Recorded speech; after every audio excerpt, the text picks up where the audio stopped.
Herzlich willkommen in meiner Firma Schlosserei Oldorf. Heute machen wir einfach mal einen Dietrich, und zwar aus einem Stück Blech. Ich habe jetzt hier so ein Restblech von einem Schloss und daraus wird jetzt ganz einfach ein Dietrich gebaut. Den Vorteil, den ich hier habe, ist, ich habe ein Muster. Okay, braucht man aber nicht unbedingt.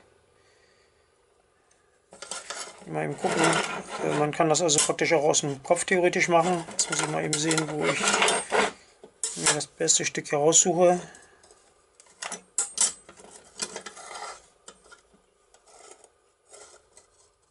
Genau, den Ring machen wir nachher einen anderen Ring drauf. Und dann lege ich das Ganze einfach mal hier so drauf. Und theoretisch könnte ich mir das jetzt also anklemmen und ausschneiden direkt.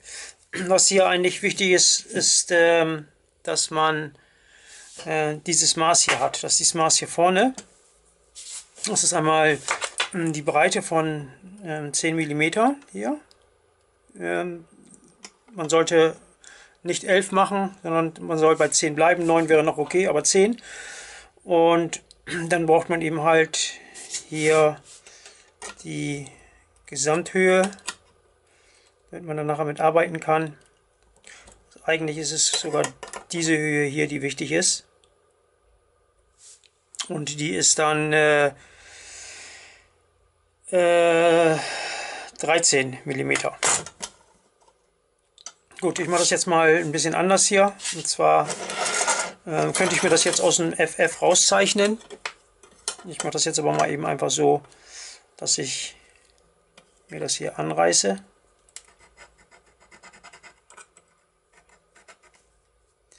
Diese Zacken mache ich nicht da rein, sondern das soll einfach nur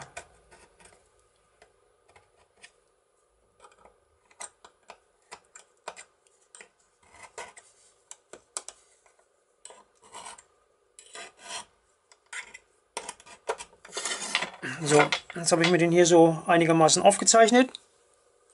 Kann man jetzt ein bisschen schlecht sehen.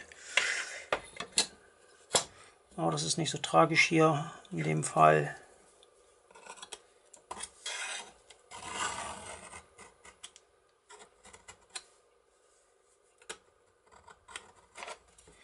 So, hier soll es ein bisschen rund gehen.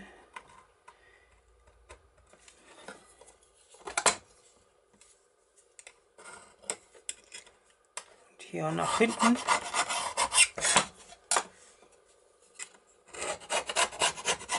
So, das war es eigentlich schon in dem Sinne.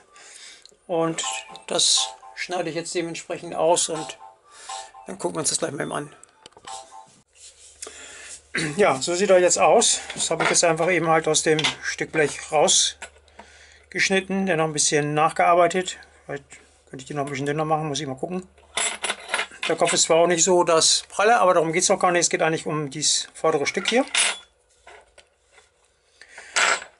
Das ist so. Wichtig ist, dass das hier, wie gesagt, 10 mm ist, wobei ich das jetzt einfach kleiner gemacht habe. Dann funktioniert das einfach ein bisschen besser. Da habe ich 10, immer noch 10. Okay, man kann es dann aber auch 9,5 machen. Ja, dann teste ich das Ganze mal eben aus. Baue ich eben die Kamera um. Und dann schauen wir mal gleich, wie das funktioniert. Also die Blechstärke brauchen wir nochmal eben hier, die ich habe. Also es war jetzt von dem Schloss und das Blech ist jetzt 1,8. Das müssen wir selber machen. 1,8. 1,8 ist das jetzt stark und der Original ist dann eben halt 2. Und ein bisschen.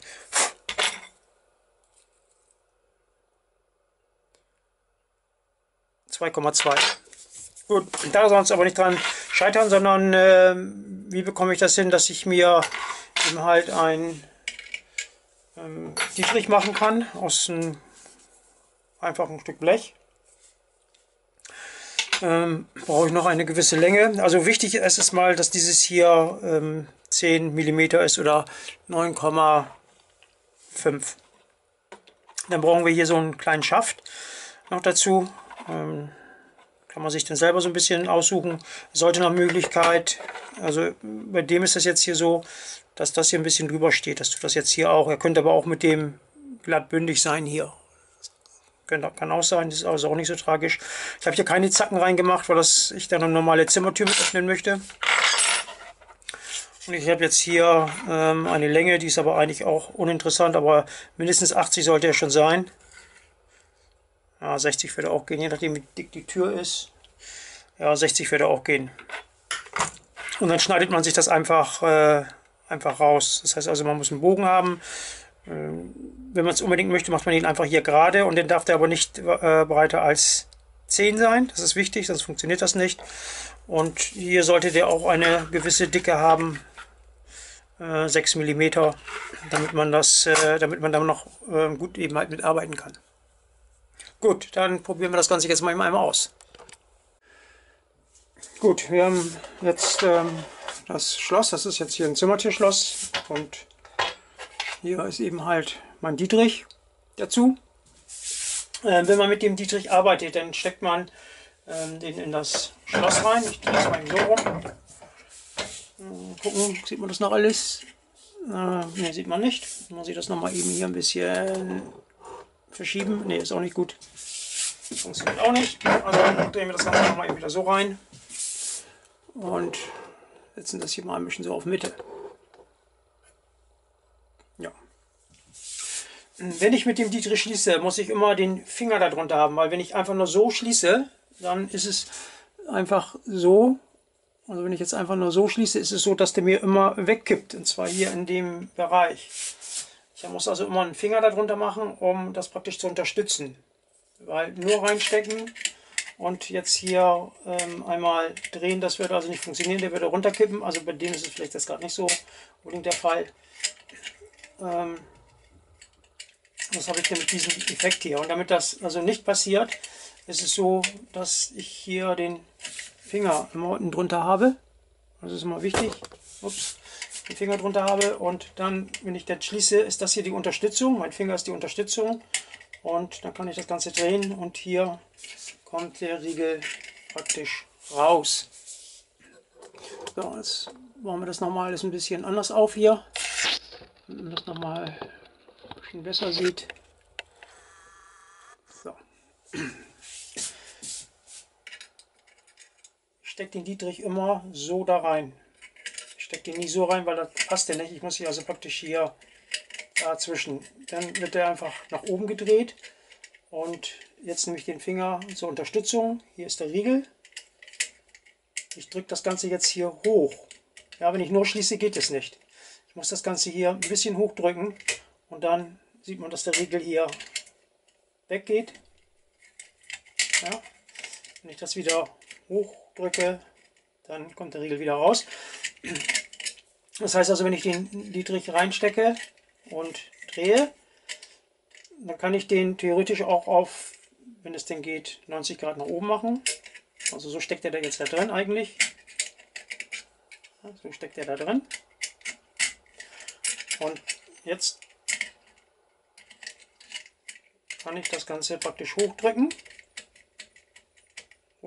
Ich bin so leicht schräg hier an der Seite. Nicht ganz gerade, ein bisschen hochdrücken und dann drehe ich einfach den Dietrich und der Riegel geht praktisch hin und her.